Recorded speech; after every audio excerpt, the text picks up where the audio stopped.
வெண்ணிலா நல்ல நிலைமையில இருந்தா நான் ஏன் அவளை இந்த வீட்டுக்குள்ள கூட்டிட்டு வர போறேன்? நடந்தது எல்லாத்தையும் புரிய வச்சு அவளை அனுப்பி வச்சிருக்க மாட்டேனா? இல்ல அவளே புரிஞ்சுட்டு கிளம்பிருக்க மாட்டானா?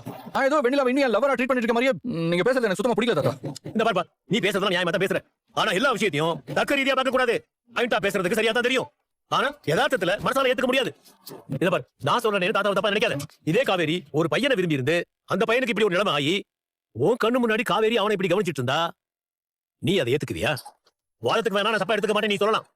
ஆனா 2 நாள் கூட ஒன்னால தாங்கி இருக்க முடியாது. அதுதான் யதார்த்தம். உணர்வுங்கிறது எல்லாத்துக்கும் பொதுவானதுப்பா. கொஞ்சம் அந்த கோணத்துல யோசி. ஒரு நல்ல முடிவா எடு. தாத்தா நான் கேர் டேக்கருக்கு ஏற்பாடு பண்ணிட்டு தான் வந்திருக்கேன். நாளையில இருந்து வேலைக்கு வந்துருவாங்க. அதுக்கப்புறம் இப்ப இருக்கிற மாதிரி டென்ஷன் இருக்காதுன்னு நான் நம்புறேன் தாத்தா. பார்க்கலாம். ஏதோ நீ முயற்சி பண்ணிட்டு இருக்கேன்னு எனக்கு புரியுது. நான் சொன்னதை நினைச்சு மனசை போட்டு குழப்பிக்காம இரு. போய் காவேரியை பாரு. அவகிட்ட உட்காந்து பேசு. பாவம் உள்ள முகமே சரியில்லாம போகுது.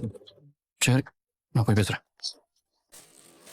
இன்றைய காலகட்டத்தில் கல்வி பயிலும் மாணவர்கள் கல்வியில் தேர்ச்சி பெறுவதோடு எதிர்கால வாழ்விற்கு அடிப்படையான நற்பண்புகளையும் நல்லொழுக்கங்களையும் கடைபிடிக்க பயிற்சி பெறுவதும் இன்றியமையாததாகும். மேலும் அவர்கள்